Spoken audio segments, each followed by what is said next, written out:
नमस्कार। अभिनव कहानियाँ में आपका स्वागत है। हमारी आज की कहानी है ईश्वर और किसान। एक बार एक किसान ईश्वर से बड़ा नाराज़ हो गया। कभी बाढ़ आ जाए, कभी सूखा पड़ जाए, कभी धूप बहुत तेज हो जाए, तो कभी ओले पड़ जाएं।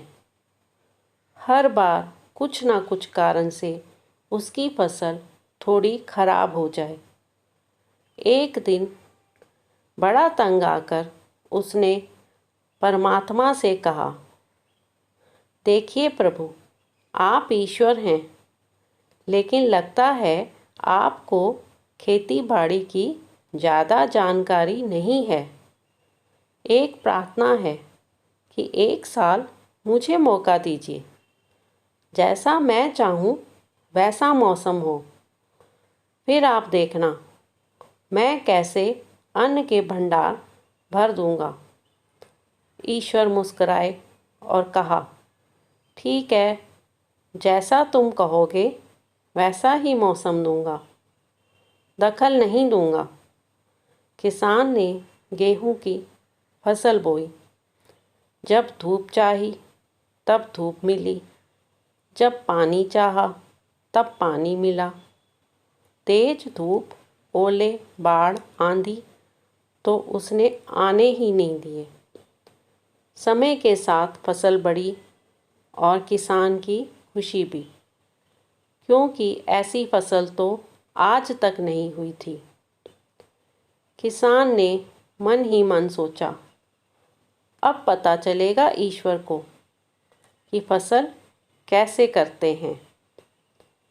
बेकार ही इतने बरस हम किसानों को परेशान करते रहे। फसल काटने का समय भी आया।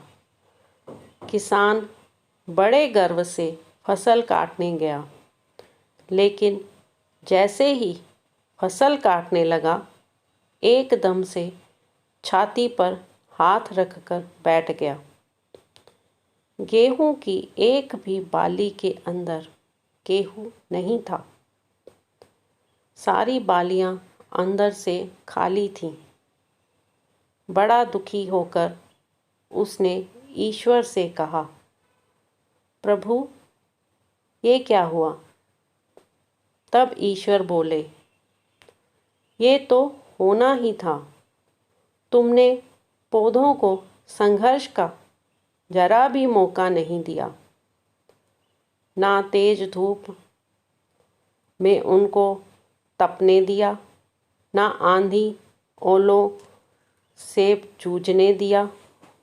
उनको किसी प्रकार की चुनौती का एहसास ज़रा भी नहीं होने दिया।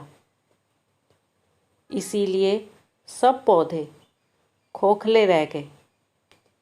जब आंधी आती है, तेज बारिश होती है, ओले गिरते हैं, तब पौधा अपने बल से ही खड़ा रहता है।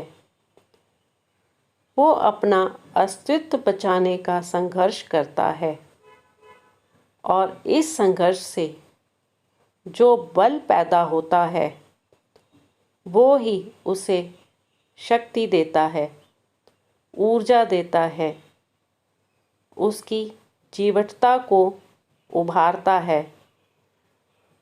सोने को भी कुंदन बनने के लिए आग में तपने, हथौड़ी से पिटने, गलने जैसी चुनौतियों से गुजरना पड़ता है, तभी उसकी स्वर्णिम आभा उभरती है, उसे अनमोल बनाती है।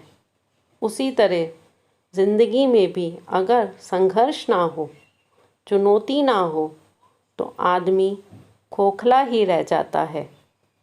उसके अंदर कोई गुण नहीं आ पाता। ये चुनौतियां ही हैं जो आदमी रूपी तलवार को धार देती हैं, उसे सशक्त और प्रखर बनाती हैं। अगर प्रखर बनना है, प्रतिभाशाली बनना है, तो संघर्ष और चुनौतियों का सामना तो करना ही पड़ेगा। तो दोस्तों, आपको आज की कहानी कैसी लगी? लाइक और कमेंट करके ज़रूर बताएं और चैनल को सब्सक्राइब करना बिल्कुल ना भूलें। तो मिलते हैं एक नई कहानी के साथ। बहुत बहुत धन्यवाद।